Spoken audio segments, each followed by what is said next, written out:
ত্বকের যত্ন দিয়ে আজকের ব্লগটি শুরু করব। কাজ থাকে না, তাই ইন্ডাকশনে রান্নাগুলো খুব সহজভাবে করে নিতে হয়।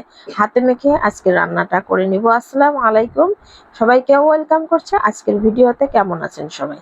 আশা করি দূর দূরান্ত থেকে যে যেখানে আছেন সবাই ভালো আছেন, সুস্থ আছেন। আমরাও আলহামদুলিল্লাহ ভালো আছি। কাজে এত ব্যস্ত থাকি, নিজের যত্ন নিতে ভুলে গেছি। তাই একটু ফেস প্যাক লাগাবো মুখে, আর এর জন্য সামান্য একটু সময় করে নিয়েছি। হয় কি, অনেক প্রোডাক্ট কিনে আনা হয়, ব্যস্ততার জন্য ব্যবহার করা হয় না, শেষমেশ ডেট এক্সপায়ার্ড হলে সেটা ফেলে দিতে হয়। নিজের কাজে এবং পেজ চ্যানেলের জন্য এতটা সময় দিতে হয়, নিজের যত্ন নিতে ভুলে গেছি, নিজের দিকে খেয়াল করার সময়টাও ভুলে গেছি। যাই হোক, ব্রাইডাল প্যাকটা অনেক ভালো ছিল, যার কারণে আমি এটা ইউজ করি। এবং সবকিছু ইউজ করতে পারি না, যেহেতু সেনসিটিভ স্কিন। কোনো প্রোডাক্ট স্কিনে অ্যাপ্লাই করতে পারি না, এবং পরামর্শ নিয়েই ফেসে অ্যাপ্লাই করতে হয়। তারপর তো স্কিন কেয়ারের শেষে আমি আজকে রান্না করব মুরগির মাংস। সবকিছু একসাথে মেখে বসিয়ে দেব, যেহেতু ইন্ডাকশনে। কারেন্টের যে কোনো চুলায় রাইস কুকার রান্না করতে অনেক সময় লাগে। তো যেহেতু দিনকাল আমাদের অনেক খারাপ যাচ্ছে, কারণ গ্যাস না থাকার কারণে অনেক ভোগান্তির শিকার হতে হচ্ছে। এজন্য সহজভাবে যেভাবে কোনোভাবে রান্না করে নেওয়া যায় ওভাবেই দিন চলে যাচ্ছে।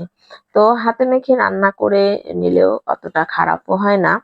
হাতে মেখে যে কোনো খাবার রান্না করে দেখবেন, অনেক মজার হয়। ফার্মের মুরগি অনেকেই পছন্দ করে না, অনেকের কাছে গন্ধ লাগে, খেতে চায় না। তারপরে হয় কি, এই হাতে মেখে যে কোনো ফার্মের মুরগি তো দূরের কথা, যে কোনো রান্না হাতে মেখে করলে সেই মজার হয়। কারেন্ট ছিল না, এর কারণে অনেকক্ষণ অপেক্ষা করতে হয়েছে, তাই হাতে মেখে মাংসগুলো এক সাইডে রেখে দিয়েছি। আর অন্যদিকে আমি শুটকি ভর্তা করব, তার জন্য একটু বেগুন সিদ্ধ করে নিচ্ছি। আর এ থেকে শুটকি এবং শুকনো মরিচ টেলে নিয়েছি। তারপর তো মাংস বসিয়ে দিলাম। আর মাংস যতই চেষ্টা করি যে কোনো রান্না তাড়াতাড়ি করব, হবে না, আস্তে ধীরেই রান্না হবে। তো আস্তে ধীরে রান্না হলে কারেন্টের যে কোনো রান্না অনেক মজার হয়। কারেন্টের চুলায় অথবা রাইস কুকারে যে রান্নাই করবেন না কেন অনেক মজার হয়। অনেকের কাছে হয়তো ভালো লাগে না, তবে রান্নাটা সঠিক মতো একটু মজা করে করতে পারলে দারুণ মজার হয়। তারপর তো এই ফাঁকে আমি ভর্তাটা করে নিচ্ছি। লবণ দিয়ে শুটকি গুলো একটু সুন্দর করে গুঁড়ো করে নিচ্ছি। তারপর শুকনো মরিচ দিয়ে দিলাম, শুকনো মরিচ গুঁড়ো করে নেব। বাটনার মধ্যে আমি ভর্তাটা করে নিব, কারণ শিলপাটায় আর ঝামেলা করতে গেলাম না। তারপর হচ্ছে পেঁয়াজ একটু ম্যাশ করে নেব এর সঙ্গে। তারপর বেগুনগুলো দিয়ে সুন্দর করে মিশিয়ে ভর্তাটা করে নেব। খেতে যে কি দারুণ হয়! আসলে শুটকি প্রেমী যারা যারা শুটকি পছন্দ করে তারাই বলতে পারবেন যে এই শুটকি ভর্তাটা কতটা মজার হয়।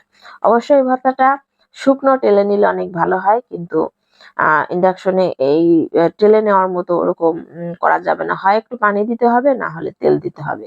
তাই সামান্য একটু পানি দিয়ে সিদ্ধ করে নিয়েছি। তারপর তো ফাইনালি আমার ভর্তাটা করাও হয়ে গিয়েছে। আর ভর্তা করার পরে বাটনার মধ্যে ভর্তা একটু নিয়ে কে কে ভাত খেতে পছন্দ করেন। সত্যি ভর্তাটা দারুণ মজার হয়েছিল।